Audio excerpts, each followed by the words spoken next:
Nama saya Sinca Julianti Bemau dengan NIM 211500003. Saya membuat video ini untuk memenuhi tugas mata kuliah teknologi pembelajaran. Di sini saya akan membahas tentang sistem perkemihan pada manusia. Yang pertama itu pengertian sistem perkemihan. Sistem perkemihan merupakan organ vital yang berperan penting dalam melakukan ekskresi dan melakukan eliminasi sisa-sisa hasil metabolisme tubuh dan dalam keseimbangan cairan yang elektrolit. Fungsi sistem perkemihan. Sistem perkemihan memiliki beberapa fungsi, yaitu yang pertama meregulasi volume darah dan tekanan darah dengan mengeluarkan sejumlah cairan ke dalam urin dan melepaskan eritropoietin serta melepas renin. Yang kedua, melakukan kontribusi stabilisasi pH darah dengan mengontrol jumlah keluarnya ion hidrogen dan ion biokarbonat ke dalam urin. Yang ketiga, menghemat pengeluaran nutrisi dengan memelihara ekskresi pengeluaran nutrisi tersebut pada saat proses eliminasi produk sisa, terutama pada saat pembuangan nitrogen seperti urin dan asam urat.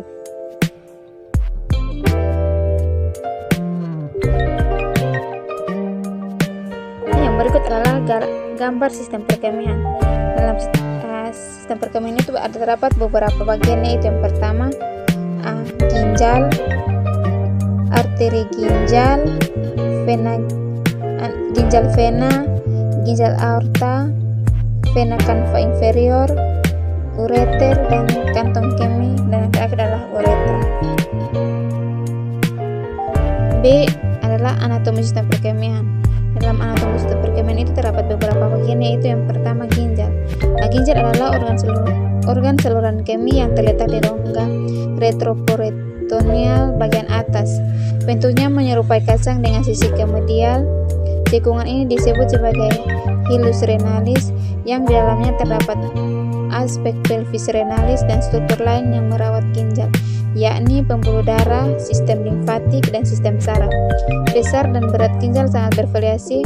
Hal ini tergantung pada jenis kelamin, umur, serta ada tidaknya pada sisi yang lain.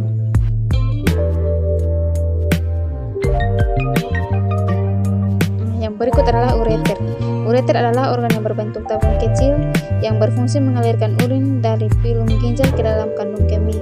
Setiap ureter pada orang dewasa memiliki panjang kurang lebih dari 20 cm, memiliki dinding yang terdiri atas mukosa yang dilapisi oleh sel-sel transitional, otot-otot polos, sirkuler, dan longitudinal yang dapat melakukan gerakan peristaltik atau berkontraksi untuk mengeluarkan urin ke kandung kemih.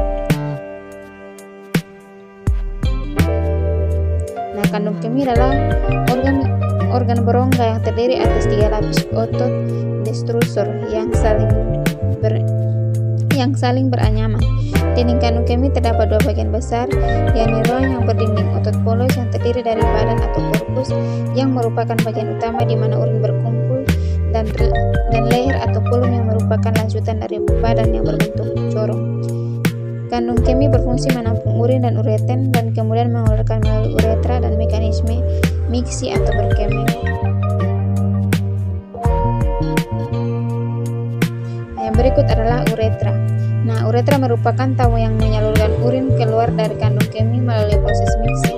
Uretra secara anatomi dibagi menjadi 2 bagian, yaitu uretra posterior dan uretra anterior. Uretra diperlengkapi dengan sfinkter, uretra internal yang terletak pada batasan kandung kemih dan uretra, serta filter uretra eksternal yang terletak pada pembatas uretra anterior dan posterior. C adalah fisiologi sistem perkemihan.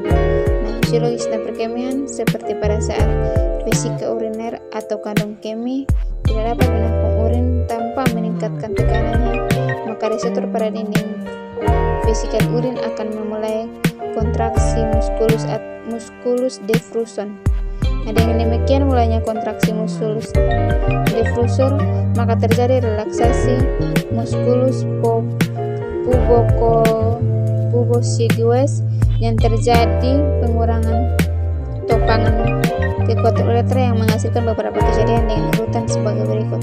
Yang pertama, membukanya meatus intemus. Yang kedua, perubahan sudut uretra fasikal. Yang ketiga, bagian atas ureter akan terisi urin. Yang keempat, urin bertindak sebagai irisan pada dinding urin. Dan yang terakhir adalah urin dikeluarkan sampai vesikal urinari kosong. Yang berikut adalah tahap-tahap pembentukan urin.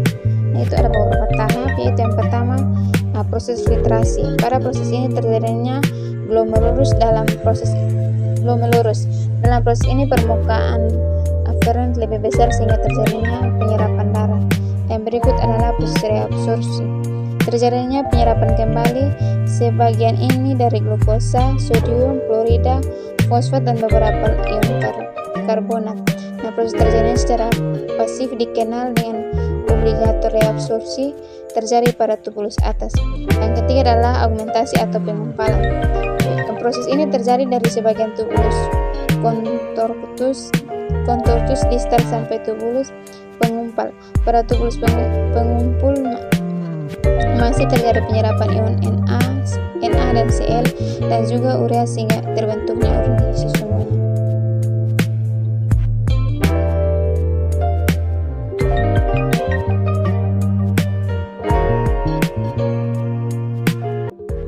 Yang berikut adalah proses mixi.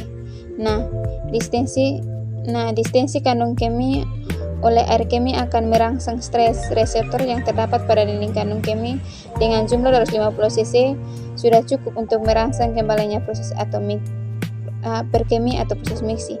Akibatnya akan terjadi refleks kontraksi dinding kandung kemi dan pada yang sama terjadi relaksasi sphincter internus diikuti oleh relaksasi sphincter externus dan akhirnya terjadi pengosongan kandung kemi. Rangsangan yang menyebabkan kontraksi kandung kemi dan relaksasi sphincter internus dihantarkan melalui serabut-serabut parasimpatis. Kontraksi sphincter externus secara volunter bertujuan untuk mencegah atau menghentikan mixi.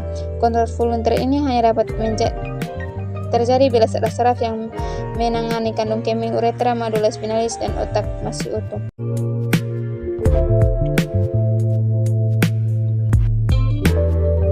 Yang terakhir adalah urin air kemi.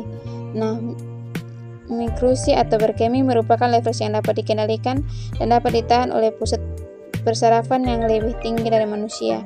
Gerakannya oleh kontraksi otot abdominal yang menambah tekanan di dalam rongga dan berbagai organ yang menekan kandung kemi membantu mengosongkannya.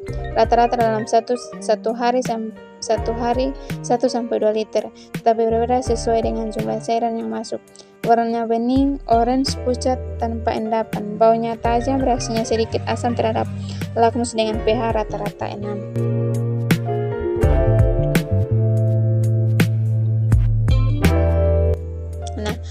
Kesimpulannya adalah sistem perkemian merupakan suatu sistem di mana terjadinya proses penyaringan darah sehingga darah bebas dari zat-zat yang tidak dapat dipergunakan lagi oleh tubuh dan menyerap zat-zat yang masih dipergunakan oleh tubuh. Zat-zat yang tidak dipergunakan lagi oleh tubuh larut dalam air dan dikeluarkan berupa urin atau air kemi. Yang berikut anatomi sistem perkemian itu ada 4 bagian, yaitu yang pertama ginjal, ureter, vesikal urinaria atau kandung kemi, dan yang terakhir uretra. Yang berikut fisiologi sistem perkemian pada saat fisika urinaria tidak dapat lagi menampung urin tanpa meningkatkan tekanannya, maka reseptor pada dinding tahap-tahap pembentukan urin ada 3, yaitu proses filtrasi, proses reabsorpsi, dan proses augmentasi atau penggumpalan.